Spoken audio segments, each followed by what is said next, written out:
Welcome back to the TrustTalk Podcast series. We've already had some brilliant conversations today about pride, community, visibility, and safe spaces. Now we're going to talk a little bit more around belonging, well-being, mental health, why feeling accepted can have a huge impact on people's lives. My name is Gemma Hathaway.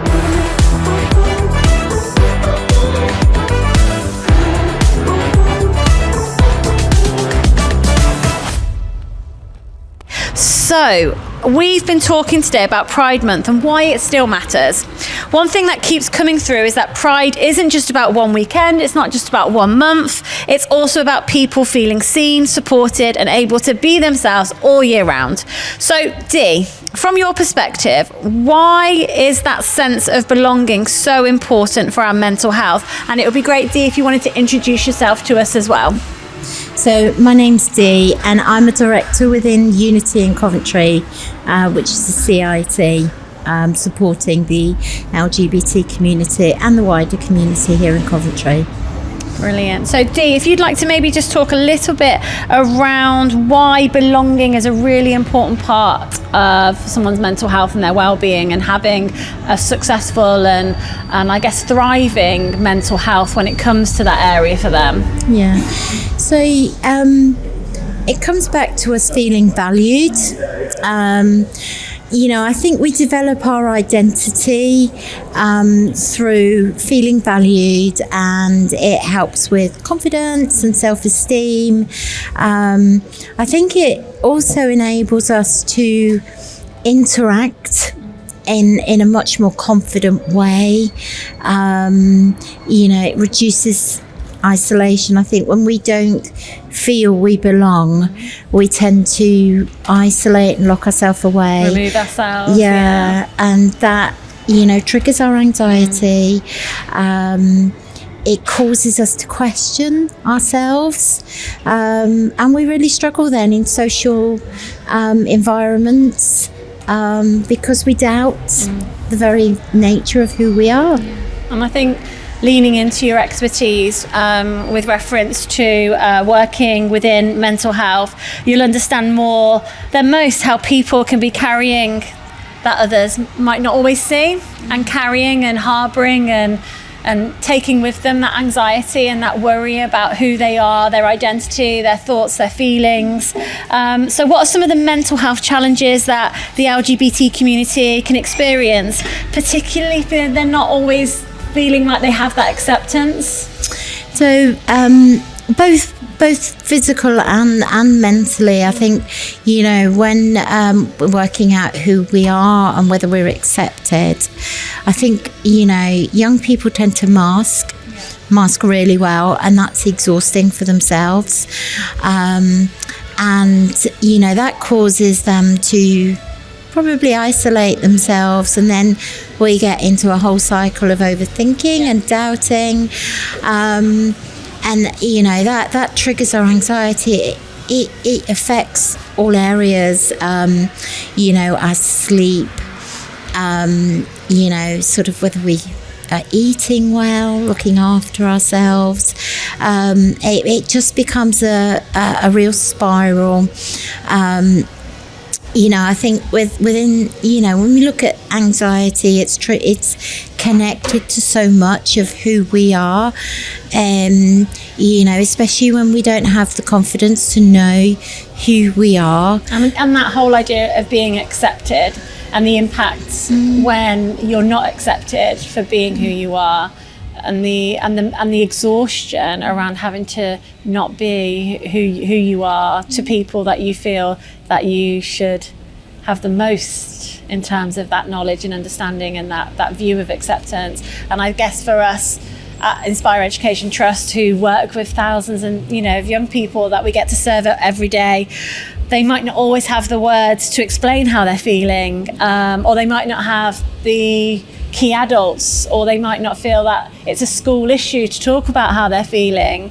And I guess from your experience, what are some of the signs that a young person might need support, or how can trusted adults make it easier for them to open up? Yeah. So things like they may withdraw Yeah. You know, they might not be looking after themselves, or, you know, they might be overcompensating by, you know, sort of maybe getting into trouble, you know, because we can't always vocalise how we're feeling, so we often display it, you know, in our behaviours.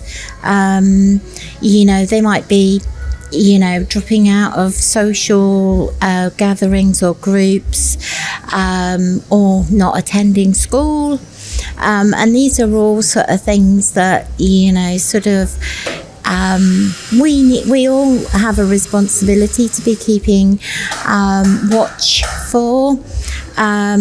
You know, they can even, you know, fall into behaviours such as lashing out and bullying, because they're fearful of being exposed. You know, I think one of the biggest fears for our, particularly our LGBTQ plus youth, is they may not have disclosed, they may not have come out, and nobody should ever feel forced into making that decision. And I've spoken to young people and adults who, you know, were outed, and it had such an effect on them, you know, and, you know, when someone is at that point where they're ready,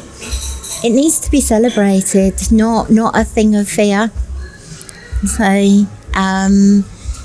So yeah, all of these things, and a young person who is struggling with their mental health through the years where they're finding themselves, it affects their future. Absolutely, and I don't think certainly adults in education, like we are, Inspire Education Trust, should ever take it for granted. I know I certainly don't, and having been doing this for 16 years, the sensitivity and the fragility is significant, and it can be transformational to be someone's key adult when they're ready, or knowing that they're in a safe space regardless. And I think that there's a real sense of empowerment when a school's culture, when a trust culture has got that right.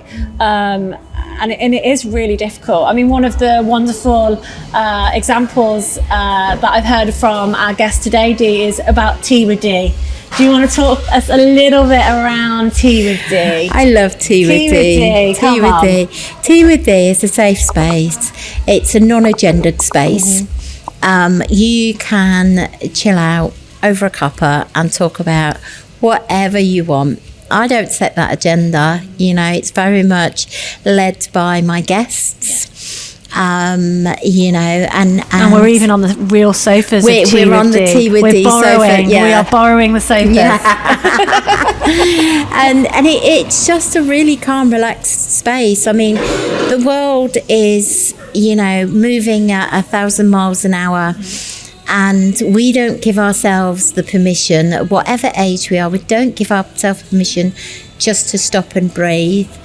And actually giving yourself that permission is so good for your well-being and the social connections. I mean, you know, I've got some people who are coming on a regular basis that they haven't met ever before, and instantly they're nattering away about, feel at ease. Yeah, and it's just lovely. That's lovely to and we hear. need to create those spaces. And there's no reason why that can't get replicated. And I think, you know, the approach, your knowledge, your expertise is going to be incredibly transformational for anybody coming in wanting to share a story or share a thought.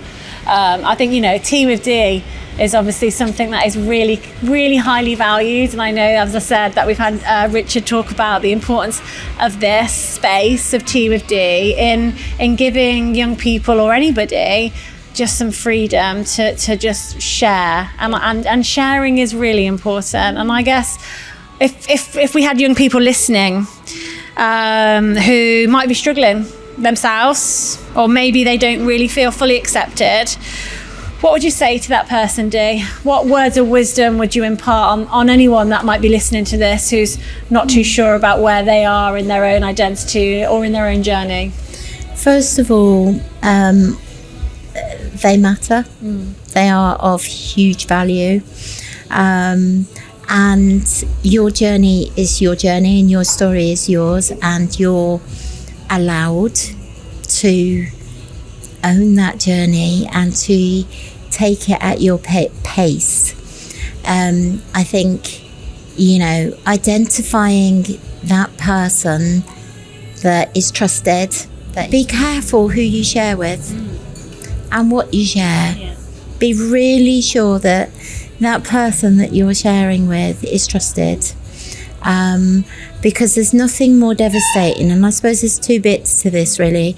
There's nothing more devastating than having your story shared in places that you haven't given that permission. And if somebody has shared something, I would really encourage people not to share that story without permission, because it's really it's heartbreaking to have that trusted information sort of batted around.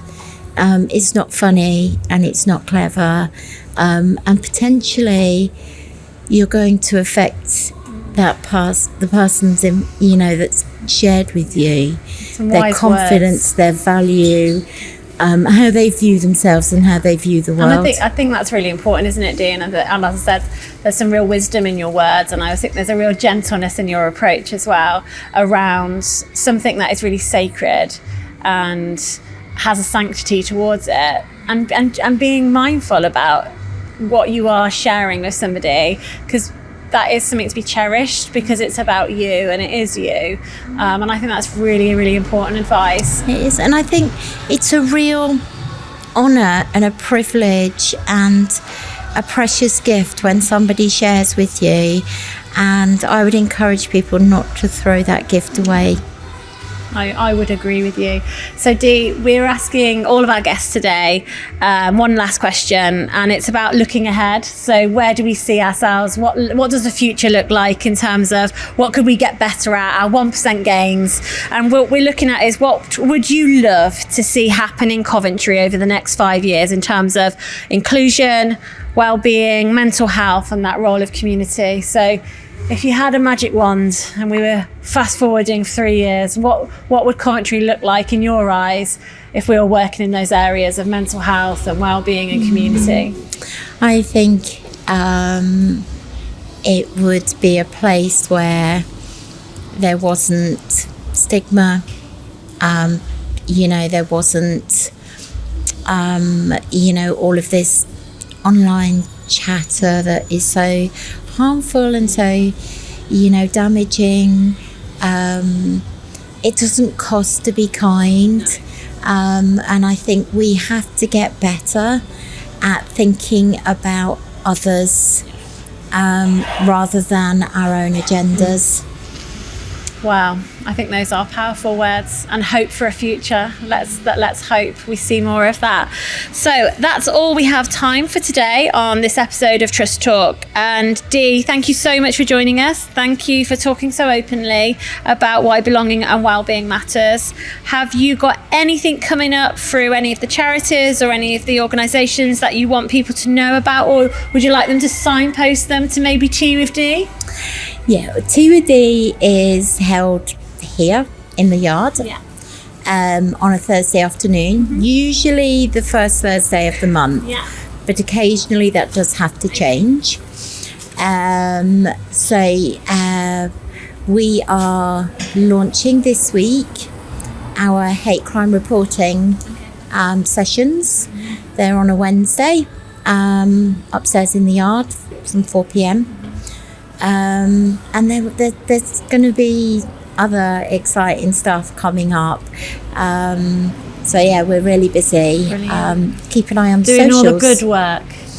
Doing all the good work, Dee, and looking after really important people who need to have a sense of identity. They do belong and they do matter. So thank you so much, Dee, and thank you everyone for listening. We will see you in the next episode of Trust Talk. Until then, take care.